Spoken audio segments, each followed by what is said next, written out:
حضرت زینب رضی اللہ تعالیٰ عنہ اونٹی پر سوار ہیں، روانگی کا وقت ہے۔ ابو العاص کو یا تو پتہ ہی نہیں چلا کہ میری اہلیہ کے ساتھ کیا ہو رہا ہے، اور یا پھر اس نے گوشت دیا، وہ پیچھے ہٹ گیا۔ تو میں نے عید کر ایک نے بکنگ کریں یا پس بہتر پاتی روز۔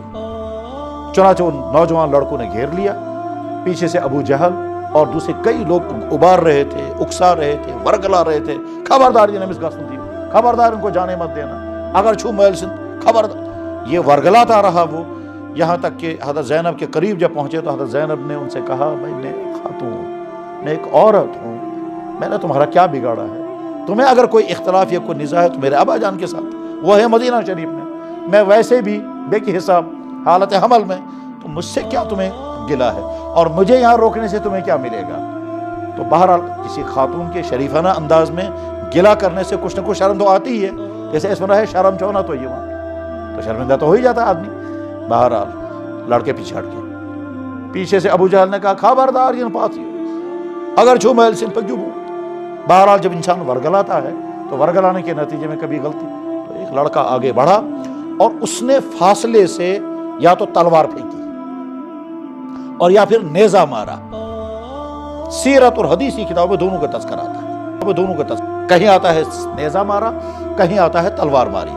ہم کشمیری ویسے نہ نیزے کو جانتے ہیں نہ تلوار کو جانتے ہیں، تو اس لیے وہ تلوار کا زخم کیسا لگے گا اور نیزے کا زخم کیسا لگے گا وہ ہم نے چونکہ دیکھا نہیں، اس لیے ہم نہیں بتا سکتے۔ لیکن بہرحال سیرت کی کتابوں میں جو لکھا ہے یا حدیثی کتابوں میں جہاں وہاں یہ لکھا ہوا ہے، وہ نیزہ آ کر کے لگا حضرت زینب رضی اللہ تعالیٰ کے پیٹ پر، اور چونکہ حالت حمل میں ہیں اس نیزے نے آپ کے پیٹ کو چیر دیا، اور وہ نیزہ آپ کے پیٹ کو چیرتے ہوئے اونٹنی کے پیٹ پر بھی لگا، اس اونٹنی کو بھی چیر دیا اس نے، اور اس کے بعد پھر حضرت زینب نیچے گر گئی، بچہ باہر آ گیا اور خون گرنے لگا، اور وہ اونٹنی جو ہے وہ بھی زخمی ہو گئی، اس کا بھی تمشتا اس ڈوم شوم سوری نیبر نیر، اور وہ بھی نیچے گر گئی، اونٹنی بھی مر گئی اور حضرت زینب زخمی ہے، بچہ گر چکا ہے۔ اور اس کے بعد وہاں تاریخ میں کچھ نہیں لکھا، وہاں نہیں لکھا۔ کیوں نہیں لکھا ہے؟ اس وجہ سے کہ اس منظر کو کون دیکھ کر بیان کرے گا؟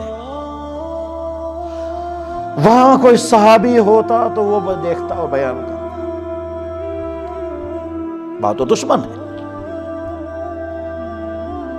کسی بھی منظر کو بیان کرنے کے لیے آدمی چاہیے، وہ آدمی جو بیان کرے گا تو وہ بہت۔ بہرحال حضرت زینب رضی اللہ تعالیٰ عنہ کیسے وہاں سے اٹھی اللہ کے علم، کیا غم ان پر طاری ہوگا اللہ کے علم۔ اس بچے کو کیا کیسے اٹھایا، وہ بچہ کتنا تھا بڑا تھا، کتنے کا اس میں جان تھی یا نہیں واللہ اعلم۔ بہرحال حضرت زینب اس زخمی پیڑ کو لے کر کے پہنچی اپنے شوہر کے گھر۔ وہاں ماں ہوتی، بہن ہوتی تو کیسے ان کو کیئر کرتی، اور وہاں کوئی نہیں ہے۔ بہرحال اپنے شوہر کے پاس پہنچی، کچھ دنوں تک انتظار کیا، کچھ دنوں تک کچھ علاج معالجہ کیا، اس کے بعد پھر وہ مدینہ آئیں، مگر یہ زخم ٹھیک نہیں ہو سکا، اور اسی زخم میں آخر ان کی وفات بھی ہو گئی۔ جناب رسول اکرم صلی اللہ علیہ وسلم نے کب سنا ہوگا اللہ عالم، نہیں بتا سکتے کتنے دنوں کے بعد، مہینے کے بعد سنا، 2 مہینے کے بعد سنا۔ جس وقت حضور نے سنا ہوگا اس وقت ان کے دل مبارک کو کیا کیا گزری ہوگی۔ بہرحال حضور نے کچھ نہیں فرمایا، کچھ نہیں فرمایا۔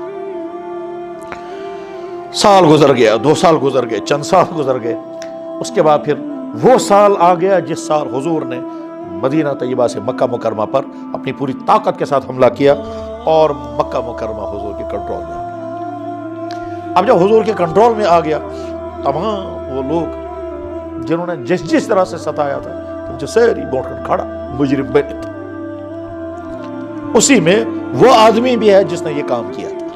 اس آدمی کا نام تھا حبار ابن اسود، یاد ہے ناو ہے کیوں یاد تھا، اور اگر یہ سین بزرگ حضرات تھاون ناو یاد کیا ہر چون یم جوان آسن تم کا تھاو ناو یاد آئندہ ہے کیوں تو بطور ریفرنس یہ کات ونیت۔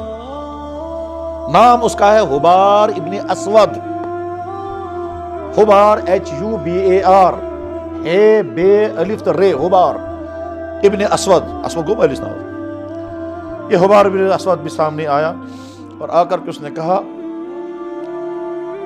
اخبرنیوں میں کلمہ بیدیوں میں معافی، ایک تو مجھے کلمہ پڑھائیں یعنی بعض میں مسلمان بننے، اور دوسرے مجھے معاف کر دیں۔ تو حضور شاید پہلے پہچان نہیں سکے، یو گوسو، تو اس نے فرمایا کون ہو تم؟ کہنے لگے میں حبار ابن اسود ہوں. تو حضور کے نظروں میں سارا وہ نقشہ آ گیا جو ان کی بیٹی نے سنایا تھا. حضور نے خود دیکھا نہیں تھا.